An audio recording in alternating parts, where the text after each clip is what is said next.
What's up, Pinas? Good morning or good afternoon or good evening po. Yan, kamusta na po ang lahat? Yan, as of now po, nakikita nyo, nag-iisa na tayo right now.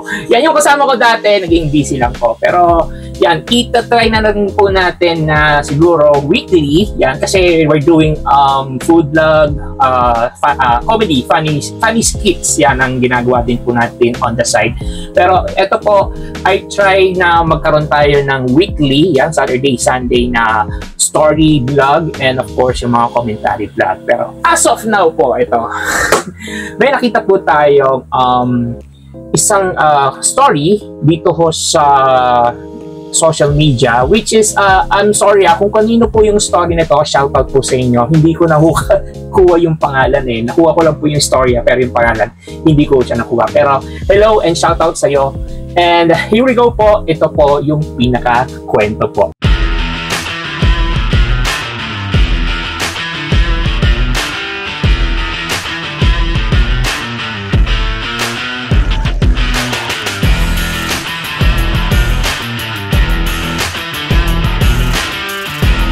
Okay, the question is, ito yun, bakit pag girls pwedeng maging direct to the point sa gusto nilang physical features sa mga guys? Pero pag guys yung nagsabi ng standard nila, offensive kagad or body shaming ang sinasabi nila. Oo nga, no? Bakit gano'n, no? Pagdating mostly, I'm not rephrasing or anything. Mostly sa mga babae, they get away from it, okay? I don't know. Pero pag lalaki ang nagsabi nun, may nakarinig na iba, parang ang sinasabi, ang taas ng standard mo or tignan mo muna sarili mo. I don't know kung both ways po, ganun na siya nag-work, pero mostly ganun siya. Or different na po ba ngayon? Yan. Kung yung girls ganun din on the side or yung lalaki on the side, na pag may standard sila, na pwede na natin sabihin na tignan mo muna yung sarili mo bago ka magkaroon ng standard. Well, we don't know. So here we go. Ito po yung pinaka-istorya. May girl office mate kasi ako na nag-uusap about sa guy na may gusto raw sa kanya. Cute naman daw siya pero 5'6" lang ang height. Okay? Ang standard daw kasi niya at least 5'10".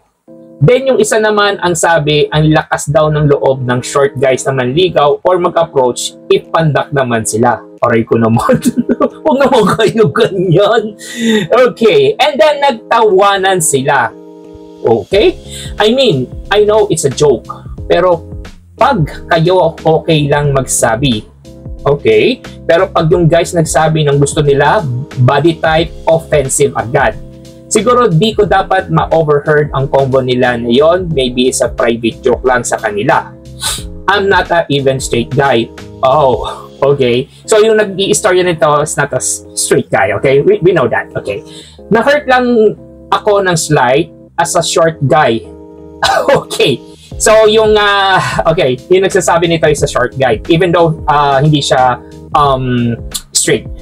And naisip ko, if ang standard niya at least 5'10", sana maisip rin niya if siya rin ba yung standard ng mga at least 5'10" na guys.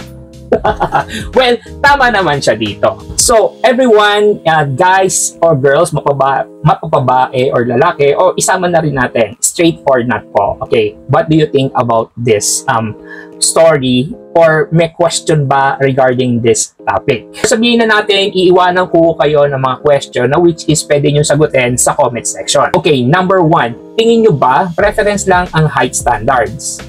Or body shaming na agad? Number 2, kung babae pwede magsabi ng gusto at least 5'10" na gaya ang gusto niya, dapat ba yung guys pwede rin magsabi ng body type or preference nila? Number 3, kapag may standard ka sa love life, unfair ba yon? Or normal lang since lahat naman ay merong standard or may type? Sa number 4 naman po, double standard ba kung okay lang ba pag girls may standard sa height pero offensive pag guys may standard sa katawan? And number 5, ikaw, mas pipiliin mo ba yung taong pasado sa standards mo o yung taong totoo ang effort at ang pagmamahal? So there you go, that's a 5 question. Bahala na kayo kung anong gusto nyo sagutin sa 5 na yun. Kung gusto nyo lahat, pwede po.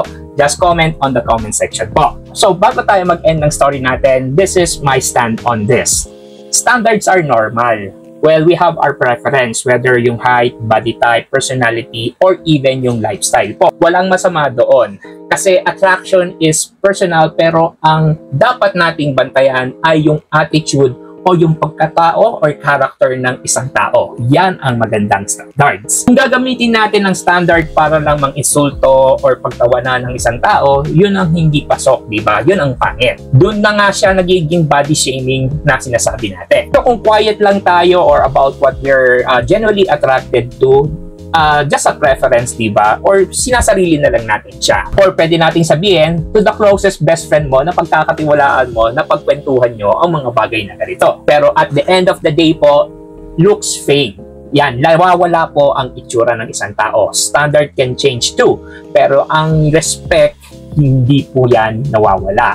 And yung character ng isang tao, yan po ang dapat hinahanap natin or hinahangaan. Kasi po, yun po yung mga bagay na hindi nag-expire. So kahit anong taas or ganda ng requirements natin, mas mahalaga pa rin kung paano tayo magmahal or magtrato ng isang tao. So instead na asking, pasok ba siya sa standards ko, maybe the better question is, pasok ba siya sa buhay ng future na gusto kong buuin? So hanggang dito na lang po ang istorya natin. I hope you learned something for it. I hope you enjoy it. Huwag niyong kalimutan mag-comment sa comment section. And if you like this story, don't forget to like, share, and follow, and comment. So that's it. Another story, another day, and I'll see you around. Peace and one love, Kapinas.